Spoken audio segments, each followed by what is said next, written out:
अभिव्यक्ति जरूर यहाँ पे दिखाएं, क्योंकि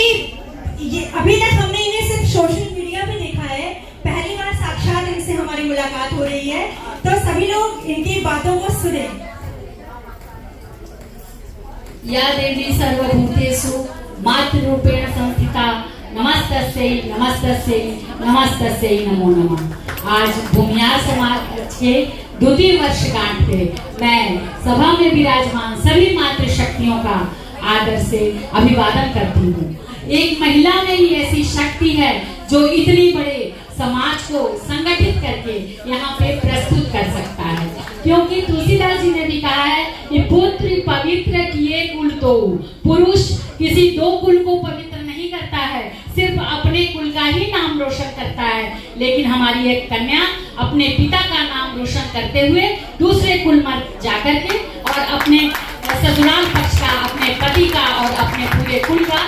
मजबूती से प्रसिद्धि प्राप्त करती है। तो जब हमको इतना सामर्थ्य मिला है तो ये समाज का संगठन देखकर मुझे इतना अच्छा लगता है कि हम अपने परिवार के दायित्वों को पूरा करते हैं, उसके बाद समाज के लिए जब कुछ देने का वक्त आता है तो हम एक अपने समाज का निर्माण करते हैं, क्योंकि यही समाज का निर्माण फिर राज्य और राष्ट्र और समस्त वसुधैव कुटुंबकम की भावना से लेकर चलने वाली महिलाओं को कार्य कराता है। और ये संगठन समाज के विभिन्न प्रकार की सेवाओं के दायित्वों को पूरा करता है। तो वर्तमान कुल में जो कुछ समस्याएं वर्तमान युग में चल रही हैं कि कहीं न कहीं हमारा मातृत्व कमजोर हो रहा है। आज हम जो अपने माता के सिखाए हुए, अपनी सास के सिखाए हुए ही रीति रिवाज धर्मों का अनुसरण कर रहे हैं, लेकिन आज की हमारी बेटी और हमारी बहुएं नहीं करती हैं, हमसे प्रमाण मांगती हैं कि आप अगर हम सुबह कहते हैं कि बेटा जल्दी उठा करो,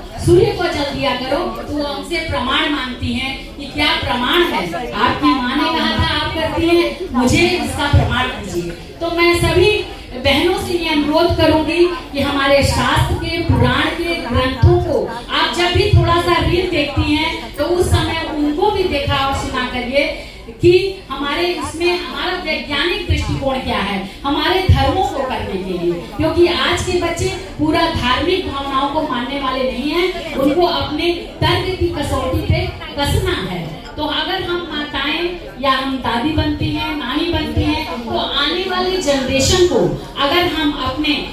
पिछले जो जितने भी हमारे शास्त्र हैं, पुराण है, नैतिक मॉरल साइंस की स्टोरियां हैं, अगर हम उन बच्चों में नहीं भरते हैं तो जिस तरह से आप देख रहे हैं दिन प्रतिदिन समाज में जो विकृतियां पैदा हो रही हैं उसका हमें ही